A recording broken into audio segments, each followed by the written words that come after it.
Pork beefsteak naman ang ating lulutuin for today's video. Hello mga manay at ngayong araw tara samahan niyo ko dahil pasok to na pambaon ngayon sa mga nag-outing. At ito na nga ang isa sa kailangan natin para sa ating lulutuin. So meron ako ritong 2 kilo ng baboy. So ito po ang parte nito ay parting kasim. Pwede rin yung pork yempo tapos pa-slice nyo lang ng ganito kaninipis. At kung mapapansin nyo to, iba-iba yung sukat kasi ako lang yung naghiwa dito. May pahaba, may palapad. So nasa inyo na nga yan kung anong gusto nyong hiwa. Pwede rin ang pork chop. Pwede nyo yun gamitin. So, titimplahan natin yan ng calamansi juice. Ito talaga ay fresh na calamansi. Walang halo. So, mga sukat nito ay 1/4 cup.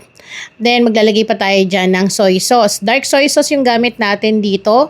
Bali dito kung napapansin niyo tinatansya-tansya ko lang, no? Kasi sa totoo talaga, kapag nagluluto ang isang nanay sa bahay, walang sukat-sukat, kundi tansyahan lang, ganun. Then, maglalagay tayo ng pamintang durog. Dun sa toyo na nilagay ko, mga nasa 3/4 cup yung nilagay ko doon. Tapos, sa pamintang pino, naglagay ako ng mga 2 teaspoon kasi gusto ko talaga ay mapaminta. Maglalagay lang din tayo ng konting asin, konti lang, mga 1 teaspoon lang yung kailangan natin. At pampalasa, maglalagay tayo ng Ajinomoto. Ito po ay optional. Kung ayaw ninyo, huwag kayong maglagay. Mga half teaspoon lang yung nilagay ko. Konting-konti lang talaga. Then, imamassage natin to. So, kailangan lamutakin o haluin ng maigi para po masipsip nung karne yung mga pampalasa na ating nilagay. Ngayon, sa mga viewers naman natin na magtatanong, Manay, wala akong calamansi juice dito. Pwede ba ang lemon? So, pwede naman po yun kung wala talaga kayong mabilhan na kalamansi dyan sa inyong lugar. So, eto minamasahe lang natin or hinahalo ko lamang po talaga ng maigi kasi mas nanunuot at mas maganda talaga kapag binababad din yung karne bago natin lutuin. Nakakatulong yun para mas mapalambot yung ating karne. Hindi na tayo matatagalan sa luto. Gagamit ako rito ng cling wrap. Pwede rin kayo gumamit ng tissue towel. I-cover nyo lamang po. Then ilagay sa chiller. At ibabad natin to ng mga at least 3 oras. Pwede rin magdamagan pero kung nagmamadali kahit kalahating oras ay pwede naman. Makalipas ang 3 oras na pagbabad natin, eto na at ready na. So pwede na tayo magsalang ng ating paglulutuan. Bali nga pala dito, nagpainit po ako ng ating pan. Then maglalagay po ako ng mantika. Kung mapapansin nyo, maraming mantika yung nilagay ko kasi isi-sear natin tong ating karne. So yes, ginagawa natin to mas maganda kasi para po natatanggal yung mga impurities at naiiwasan natin yung malansang luto ng karne. Pero ito naman ay optional. Pwede nyo yan gawin at pwede rin namang hindi kung kayo ay nagmamadali. Pero sa akin, gusto ko talaga ginaganito kasi para sa akin, mas nanunuot po talaga at mas masarap ang luto sa pork beefsteak kapag sinisir ko muna yung karne. At habang nagsisir nga ako rito ng karne, maiba naman ang ating kwento pero related pa rin to sa pagluluto natin. So eto na nga mga manay, alam ko hindi lang ako ang apektado nito kundi lahat tayo. Dahil itong video na to, alam ko nakakarating kung saan saang lugar at iba't ibang bansa, magkano na ba ang LPG o M-gas dyan sa lugar ninyo. Grabe no, hindi na talaga mapigilan yung pagtaas ng kuryente, gas, gasolina, LPG na ginagamit natin sa pagluluto. Kaya naman talagang masakit na rin sa bulsa. At habang eto nga hinahango ko ng ating sinisir, ay maglalagay ulit ako ng pangalawang batch. At kung mapapansin nyo nga pala dito, wala na yung pinagbabara, no? Huwag nyo pong itatapon yan dahil gagamitin pa rin natin yon.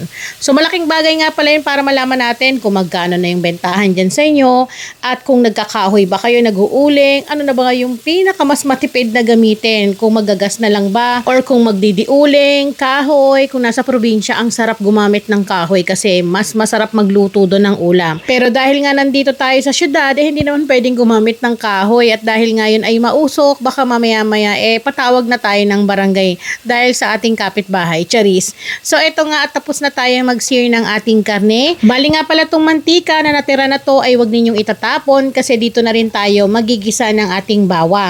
So hahanguin ko lamang po ito at marami-rami rin itong niluto ko dahil pang stock na rin to mga manay.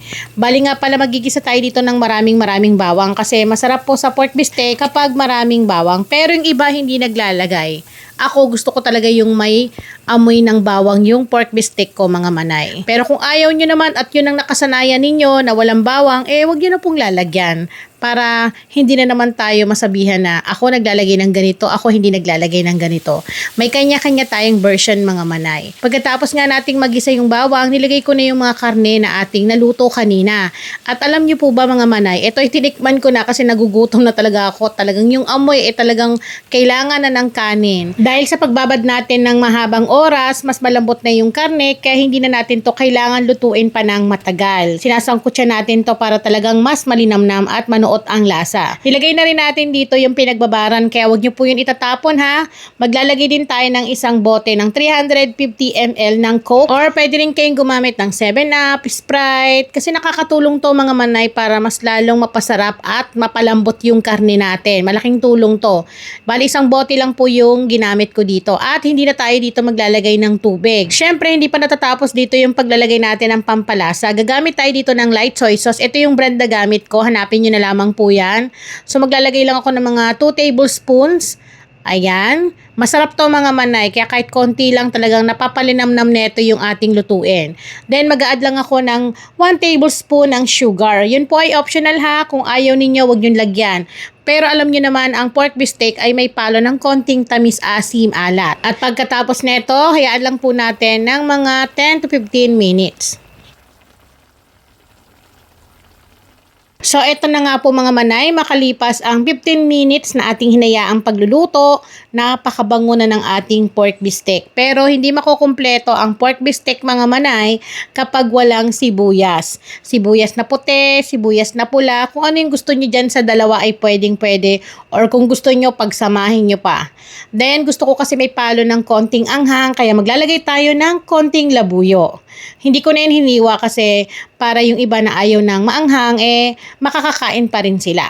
Then, ito na yung ating maraming sibuyas. So, ginamit ko nga pala ay puting sibuyas kasi manamis-namis nga pala to mga manay at talagang masarap papakin, hindi ka mauumay. Bali nga pala dito mga manay, kung mapapansin nyo, marami tong sibuyas na aking nilagay, no? Kasi gustong-gusto ko talaga maraming sibuyas sa pork beefsteak. Talagang ito pa lang ay ulam na. Naalala ko tuloy nung bata pa kami, yung inaadobo namin na puro sibuyas para sa amin, yun na yung adobo. Lalagyan lang ng toyo, mantika, tapos sibuyas, may adobo ka na. Ang dami mo nang talagang kanin na makakain. So dahil nga nakakatuwa at napakabuti ng Diyos, kahit papano napapakain ko na sa mga anak ko yung mga pagkain na dati iniisip ko na sana makain ko rin. So eto nga, pagkatapos natin mailagay yung sibuyas, pwede na natin patayin yung kalan. Kasi kailangan dito ay hindi maluto yung ating sibuyas para malutong-lutong at magstay yung manamis-namis na lasa ng sibuyas. Grabe, yung amoy pa lang neto, talagang hahakot na ng maraming kanin talaga. Kaya kapag ganito yung lulutuin ninyo, siguraduhin yung marami kayong sasaingin na kanin ha. Syempre dito pa lang titikman ko na dahil talagang nakakagutom na yung amoy neto. Nako, sa isang hibla pa lang ng karne, talagang mapapasubo ka na ng ilang ulit ng kanin. Kaya naman eto na at tapos na, luto na ang ating pork beefsteak at pwede na natin ihain. Alam nyo yung mga gantong luto mga manay, pasok po sa mga nag-outing, yung mga gagala dyan, pwedeng-pwede. Pero dahil nga ang taas ng gasolina, talagang mas iisipin mo na lang na tumambay sa bahay at magluto ng masarap na ulam na ganito at sama-sama kayo ng inyong buong pamilya. Kaya naman mga manay, muli ako po ang inyong madiskating nanay. Maraming salamat po sa inyong panonood at tara, kain po tayo!